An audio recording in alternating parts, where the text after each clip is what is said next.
18 दिसंबर 1995 की सुबह इंडिया के एक गांव में खेतों के बीच लोगों को कोई चमकती हुई चीज दिखाई देती है। जब करीब जाकर देखा गया तो ये एक अजीब राइफल थी जो गांव के लोगों ने पहले कभी नहीं देखी थी।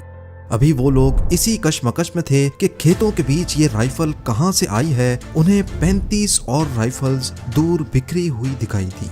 बात फैल गई, पूरा गांव जमा हो गया और पुलिस भी मौके पे आ पहुंची। मामला तब संगीन हो गया जब पास मौजूद एक तालाब में से टैंक तबाह करने वाले ग्रेनेड भी बरामद हुए। ये वाकया इंडियन स्टेट वेस्ट बंगाल में मौजूद पुरुलिया डिस्ट्रिक्ट में पेश आया था, जहां आसमान से गिरने वाले वेपन्स का मामला आज तक एक मिस्ट्री बना हुआ है। ज़ेम टीवी की वीडियोस में एक बार फिर से खुशामदीद। नाजरीन, जब पुलिस ने आसपास के इलाके को अच्छी तरह छान मारा तो कुछ ओलिव ग्रीन कलर के टूटे हुए बक्से भी मिले जो एक पैराशूट के साथ बंधे हुए थे। इलाके से टोटल 3 ऐसे बक्से और पैराशूट बरामद हुए, पर अभी तक पुलिस ये बात समझने से कासिर थी कि यहाँ ये पैराशूट किसने और क्यों गिराए थे। देखते ही देखते बात इस हद तक बढ़ गई कि आर्मी भी मैदान में आ गई। एक बात तो तय थी कि अगर बक्से पैराशूट के जरिए गिराए गए हैं तो ये काम जरूर किसी जहाज की मदद से अंजाम दिया गया होगा। मालूम पड़ा कि रात को एक जहाज पुरुलिया डिस्ट्रिक्ट के ऊपर काफी लो फ्लाइंग करते हुए गुजरा था। शायद ये काम उसी का हो सकता है, पर आखिर ये जहाज किसका था और उसने वेपन से भरे हुए बक्सों को पुरुलिया में ही क्यों गिराया। इन बक्सों में करीब 300 AK-47 राइफल्स, 9 mm के 25 pistols, 2 snipers, 2 night vision binoculars, 100 से ज्यादा ग्रेनेड और 16,000 गोलियां मौजूद थीं। इन सब का टोटल वजन 4 टन से भी ज्यादा बताया गया। बात अब मीडिया तक पहुंच चुकी थी और हर कोई सिर्फ एक ही सवाल पूछ रहा था कि 4 टन वजनी हथियार पुरुलिया पर आखिर क्यों और किसने गिराए। इन्वेस्टिगेशन हुई, एक दिन पुराने फ्लाइट लॉग्स देखे गए, जिससे मालूम पड़ा कि एक लैटवियन एयर का एंटोनोव AN-26 जहाज जो पाकिस्तान के शहर कराची से टेक ऑफ हुआ था, इंडिया के शहर वाराणसी से होता हुआ वेस्ट बंगाल में पुरुलिया के ठीक उसी जगह से गुजरा जहां ये वेपन्स मिले थे, और फिर कलकत्ता के ऊपर से होता हुआ इंडियन एयर स्पेस से एग्जिट हो गया। इंडिया से एग्जिट लेने के बाद जहाज ने थाईलैंड का रुख किया और फुकेट में जाकर लैंड कर गया। पर क्या ये एयर ड्रॉप इसी जहाज से किया गया था? फिलहाल ना तो इसका कोई सबूत था और ना ही इस पर शक करने की कोई ठोस वजह। पर इंडियन एयर स्पेस से निकलने के बाद ये जहाज एक गलती कर बैठा और इसी गलती की वजह से इंडियन अथॉरिटीज को अब इस पर शक होने लगा। गलती ये थी कि जब ये सिविल एविएशन से इंडियन एयर स्पेस में एंटर होने की परमिशन मांग रहा था तो SOP के तहत पायलट ने अपनी डेस्टिनेशन कैम्बोडिया बताई थी, पर असल में ये थाईलैंड में लैंड हुआ था। खैर, कुछ दिनों के बाद एग्जैक्टली 22 दिसंबर 1995 को फुकेट से वापसी पर उसी लैटवियन प्लेन ने दोबारा इंडियन एयर स्पेस में एंटर होने की परमिशन मांगी और इस बार इसने अपनी डेस्टिनेशन लैटविया बताई, पर पहले उसे कराची में रिफ्यूलिंग के लिए लैंड करना था। इस बार सारी तैयारी मुकम्मल थी। जैसे ही वो इंडियन एयर स्पेस में एंटर हुआ, इंडियन एयरफोर्स के 2 MiG-21 फाइटर जेट्स ने उसे इंटरसेप्ट किया और उसे मुंबई एयरपोर्ट पर लैंड करने का हुक्म दिया। यहाँ से शुरू होती है एक अलग कहानी। मुंबई एयरपोर्ट पर लैंड करने के 45 मिनटों तक जहाज के आसपास ना कोई सिक्योरिटी फोर्स आई, ना कोई दूसरा अमला। उस वक्त जहाज में टोटल 8 लोग मौजूद थे, जिनके बारे में जानना इस केस को और उस एयर ड्रॉप की कहानी को समझने के लिए बहुत जरूरी है। एक था डेनमार्क से ताल्लुक रखने वाला किम डेवी। ये पिछले 18 सालों से दुनिया भर में कम्युनिटी बिल्डिंग प्रोजेक्ट्स में काम कर रहा था। इसने ग्वाटेमाला में काम किया था, रशिया में किया, और आपके सरप्राइज के लिए बताता चलूं कि इसने इंडिया की पुरुलिया डिस्ट्रिक्ट में कुछ एग्रीकल्चर प्रोजेक्ट्स पर भी काम किया था। जी हाँ, वही डिस्ट्रिक्ट जहां कुछ दिन पहले 4 टन वजनी हथियार एयर ड्रॉप किए गए थे। दूसरा शख्स जिसका नाम पीटर ब्लीच बताया गया, वो यूके का सिटीजन था। ये पहले यूके की स्पेशल एयर सर्विस ग्रुप का मेंबर और एलीट मिलिट्री यूनिट का सोल्जर था। बाद में ये वेपन्स का डीलर बन गया, पर इस वाक़े के कई सालों के बाद मालूम पड़ा कि ये असल में यूके की MI6 एजेंसी का अंडर कवर एजेंट था। तीसरा शख्स एक इंडियन सिंगापुरियन नेशनल दीपक मणिकांत था और ये आनंदा मार्गा नामी एक ऑर्गेनाइजेशन का फॉलोअर था। आपके ताजुब के लिए बताता चलूं कि जहां हथियारों का एयर ड्रॉप हुआ था उससे थोड़ा ही करीब आनंदा मार्गा ऑर्गेनाइजेशन का हेडक्वार्टर मौजूद था।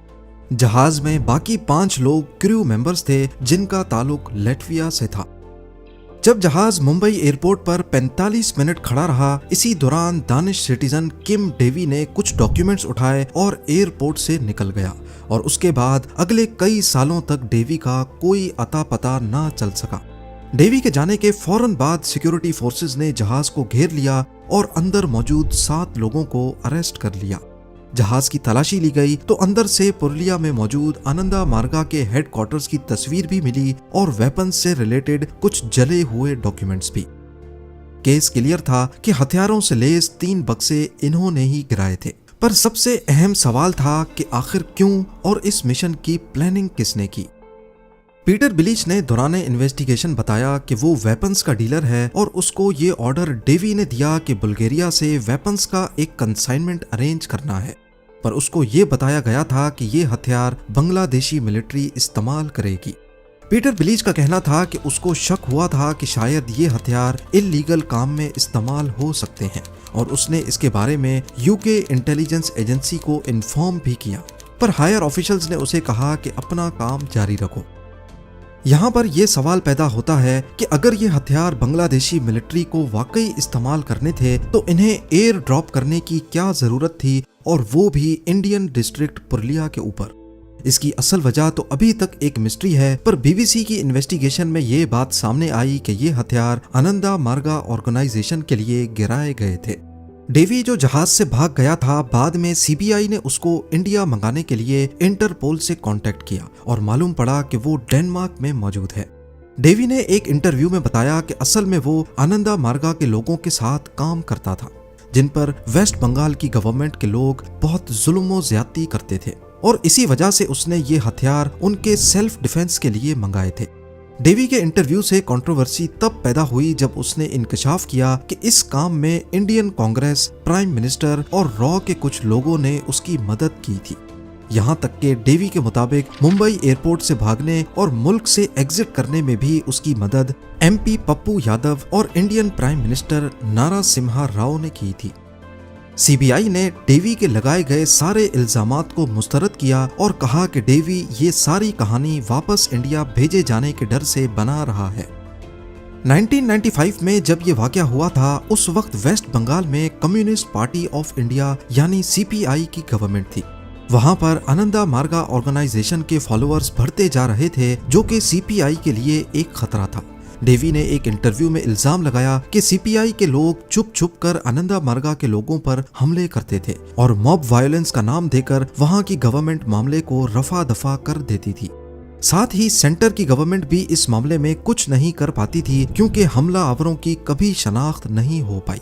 यही वजह थी कि डेवी आनंदा मार्गा को हथियार देना चाहता था। पर आखिर इस बात में कितनी सच्चाई है कि इंडियन प्राइम मिनिस्टर, कांग्रेस और रॉ ने इस काम में उसकी मदद की थी? इस बात का कोई सबूत तो नहीं, पर डेवी ने इल्जाम लगाया कि असल में इंडियन कांग्रेस वेस्ट बंगाल में इंतशार फैलाकर प्रेसिडेंशियल ऑर्डर के तहत वहां की गवर्नमेंट को डिसमिस करना चाहती थी। डेवी ने हकीकत वाजे की कि अगर मैं वहां पकड़ा जाता तो सारा सच सामने आ जाता। तभी मुंबई एयरपोर्ट से उसे बाहिफाजत निकाला गया, जहां एक ब्लैक एसयूवी उसका इंतजार कर रही थी और वहां से उसको सेफ एग्जिट देकर खामोशी से डेनमार्क भेज दिया गया। कलकत्ता हाई कोर्ट ने अरेस्ट होने वाले पीटर बिलीच, दीपक मणिकांत और 5 क्रू मेंबर्स को इंडिया के खिलाफ साजिश करने पर उम्र कैद की सजा सुना दी। पर इसके बाद कुछ ऐसा हुआ कि ये सारे एक एक करके छूटते चले गए। जेल में ही 5 लैटवियन क्रू मेंबर्स को रशियन सिटीजनशिप दी गई और ईयर 2000 में व्लादिमीर पुतिन की रिक्वेस्ट पर उन्हें माफ करके रिहा कर दिया गया। इसके बाद 2004 में पीटर बिलीच को भी माफ करके रिहा कर दिया गया, जिस पर काफी बातें बनी कि यूके की गवर्नमेंट के प्रेशर पर उन्हें रिहा किया गया है। बाद में MI5 की एक फॉर्मर एजेंट एनी मैशॉन ने इंकशाफ किया कि असल में पीटर बिलीच MI6 का एजेंट था और उनके लिए ऐसे सीक्रेट मिशंस करता रहा है। उधर डेनमार्क के कोर्ट ने डेवी की एक्स्ट्राडिशन यानी उसको इंडियन अथॉरिटीज के हवाले करने से मना कर दिया, क्योंकि उनका खतरा था कि वहां पर डेवी पर टॉर्चर किया जाएगा। ब्रिटिश पुलिस की मदद से पीटर बिलीज की प्रॉपर्टी पर छापों के दौरान उन्हें उस आर्म्स कंसाइनमेंट के कुछ पेपर्स मिले जिस पर उस वक्त के बांग्लादेशी मिलिट्री के एक जनरल मोहम्मद शुबिद अल भुयान के सिग्नेचर्स थे, और जो बॉक्सेस मिले थे उस पर भी बांग्लादेश की एक मिलिट्री कैंटोनमेंट का नाम लिखा था। पर बांग्लादेश की गवर्नमेंट ने ये कहकर इस मामले से दूरी बनाई कि ये सारे डॉक्यूमेंट्स झूठे हैं। पुरुलिया डिस्ट्रिक्ट में 4 टन हथियार गिराने का मामला आज तक अधूरा है। अभी तक ये मालूम नहीं पड़ सका कि इस मिशन का असल जिम्मेदार कौन है, किसने सारी प्लानिंग की थी, पीटर डेवी या वो सिर्फ एक मोहरा था। इन हथियारों की कीमत किसने अदा की। इतनी बड़ी वारदात करने के बाद जब जहाज को मुंबई एयरपोर्ट पर लैंड करवाया गया तो सिक्योरिटी फोर्सेस को वहां पहुंचने में 45 मिनट क्यों लगे, और इतनी सिक्योरिटी के बावजूद डेवी वहां से निकलने